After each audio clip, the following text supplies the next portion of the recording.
दुनिया के नक्शे पर दिखेगा देश नंबर 194। पाकिस्तान को चीरकर अलग देश कहलाएगा बलूचिस्तान।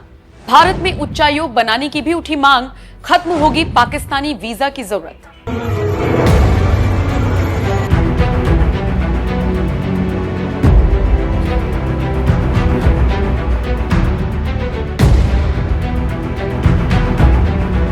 इंतजार करते जाइए, घड़ी की टिक टिक जैसे जैसे आगे बढ़ रही है, वैसे वैसे पाकिस्तान के टुकड़े करते हुए एक नए देश की आहट पूरी दुनिया में सुनाई दे रही है।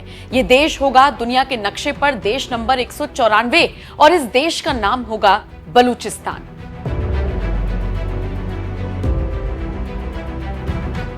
वो दिन दूर नहीं जब बलूचिस्तान की गिनती एक अलग देश के तौर पर होनी शुरू होगी, क्योंकि बेहद साहसिक कदम उठाते हुए बलूचिस्तान ने खुद को पाकिस्तान से अलग स्वतंत्र देश घोषित किया है और इसके नेता अब लगातार इसे दुनिया का 194वां देश मान्यता देने की मांग कर रही हैं। उन्होंने भारत से नई दिल्ली में बलोच दूतावास खोलने का आग्रह किया है और इस मांग के पीछे क्या है, क्या बलूचिस्तान अपने लक्ष्य को हासिल कर पाएगा, आज यही समझने की कोशिश करेंगे। मानकर चलिए अगर ऐसा होता भी है तो फिर पाकिस्तानी वीजा की जरूरत खत्म हो जाएगी। इतना ही नहीं, 51 शक्तिपीठों में से एक हिंगलाज माता मंदिर के दर्शन भी बिना पाकिस्तानी वीजा के किए जा सकेंगे।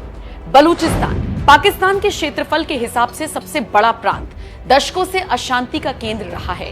सोना, तांबा और तेल जैसे संसाधनों से समृद्ध ये क्षेत्र पाकिस्तान का 44% हिस्सा है, लेकिन सबसे अविकसित है। बलोच लिबरेशन आर्मी यानी PLA, जिसे पाकिस्तान ने आतंकी संगठन घोषित किया है, 2005 से हिंसक विद्रोह चला रही है और वो पाकिस्तान पर संसाधनों के शोषण और स्थानीय लोगों को हाशिए पर धकेलने का आरोप लगाते हैं।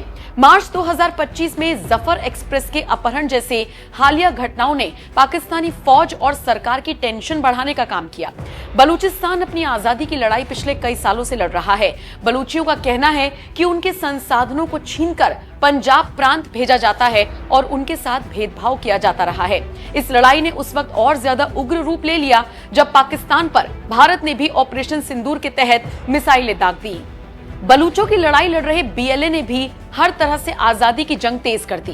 हाल ही में 14 मई 2025 को बलोच कार्यकर्ता मीर यार बलोच ने डेमोक्रेटिक रिपब्लिक ऑफ बलूचिस्तान की स्थापना की घोषणा की और संयुक्त राष्ट्र और भारत से इसे स्वतंत्र देश के रूप में मान्यता देने की भी मांग उठाई है। उन्होंने मुद्रा, पासपोर्ट, संयुक्त राष्ट्र शांति मिशन के लिए अरबों की फंडिंग की भी मांग की ताकि पाकिस्तानी सेना को बाहर किया जा सके।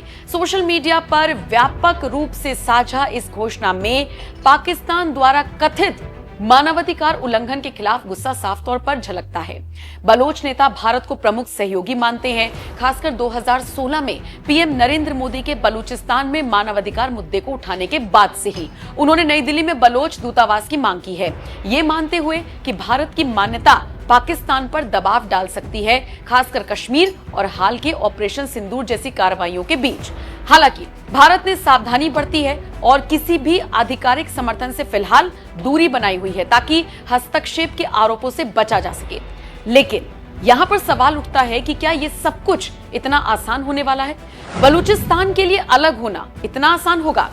बलूचिस्तान के लिए एक मान्यता प्राप्त देश बनना कतई भी आसान नहीं है। बलूचिस्तान को संयुक्त राष्ट्र सुरक्षा परिषद के यानी UNSC के 15 में से 9 सदस्यों की मंजूरी चाहिए, जो कि पाकिस्तान के नियंत्रण न छोड़ने और ग्वादर बंदरगाह के जरिए चीन से रणनीतिक संबंधों के कारण बहुत मुश्किल नजर आती है। उसके बाद कई ऐसे उदाहरण बताते हैं कि बड़े वैश्विक शक्तियों का समर्थन जरूरी है, लेकिन बलूचिस्तान को अभी तक औपचारिक तौर पर अंतर्राष्ट्रीय समर्थन नहीं मिला है। ऐसे में हक में भले ही बात न की जा रही हो, लेकिन बलूचिस्तान की कोशिशें पाकिस्तान को अस्थिर जरूर कर सकती हैं। आप देख रहे हैं कि गिलगित बाल्टिस्तान का भी यही हाल है। खैबर पख्तूनख्वा जैसे अन्य अलगाववादी आंदोलन को भी प्रेरित कर सकती है ये मांग जो बलूचिस्तान से उठ रही है। भारत के लिए बलूचिस्तान का समर्थन पाकिस्तान के साथ तनाव को बढ़ा सकता है, लेकिन ये कहना कि बलूचिस्तान पूरी तरीके से अलग हो जाएगा, अलग देश घोषित हो जाएगा और सारी चीजें इसको ऐसे मिलेंगी जैसे बाकी देशों को मिलती हैं, ये पूरी तरीके से फिलहाल जटिल नजर आता है। बलूचिस्तान का 194वां देश बनने का सपना अंतर्राष्ट्रीय समर्थन पर टिका है, जिसमें भारत उसकी उम्मीदों का केंद्र है, लेकिन अभी भी बलूचिस्तान को कहीं से कहीं तक भी समर्थन नहीं मिल रहा है। बहरहाल अब आपको बताते हैं कि 51 शक्तिपीठों में से एक हिंगलाज माता मंदिर जाना बिना पाकिस्तानी वीजा के लिए हमारे लिए कैसे आसान होगा। हिंगलाज माता मंदिर के बारे में जानिए। हिंगलाज माता मंदिर पाकिस्तान के बलूचिस्तान प्रांत में स्थित है। यह मंदिर हिंगलाज नामक स्थान पर मकरान तट के पास हिंगोल नदी के किनारे हिंगोल नेशनल पार्क के बीच में एक गुफा मंदिर है। यह हिंदू धर्म के 51 शक्तिपीठों में से एक है और इसे हिंगलाज देवी, हिंगुला देवी या नानी मंदिर के नाम से भी जाना जाता है। हिंदू पौराणिक कथाओं के अनुसार ये वो स्थान है जहां देवी सती का सिर गिरा था जब भगवान विष्णु ने उनके शरीर को 52 टुकड़ों में विभाजित किया था। यह मंदिर शक्तिस्म परंपरा में विशेष महत्व रखता है और इसे माता सती या दुर्गा का एक रूप भी माना जाता है। हर साल बसंत ऋतु में यहाँ हिंगलाज यात्रा भी होती है जो पाकिस्तान में हिंदुओं का सबसे बड़ा तीर्थ यात्रा उत्सव है। इस दौरान 1 लाख से अधिक श्रद्धालु मुख्य रूप से सिंध प्रांत से इस मंदिर में दर्शन के लिए आते हैं। और सबसे बड़ी बात, ये मंदिर न केवल हिंदुओं के लिए बल्कि स्थानीय बलोच मुस्लिम समुदाय के लिए भी पवित्र है, जो इसे नानी का मंदिर कहते हैं और इसे संरक्षित करते हैं।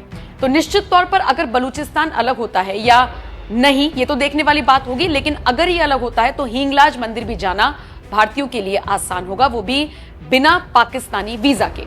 इसीलिए शुरुआत में मैंने ये बात कही थी। फिलहाल आपका इस खबर पर क्या कुछ कहना है, अपनी राय हमें कमेंट कर जरूर बताएं।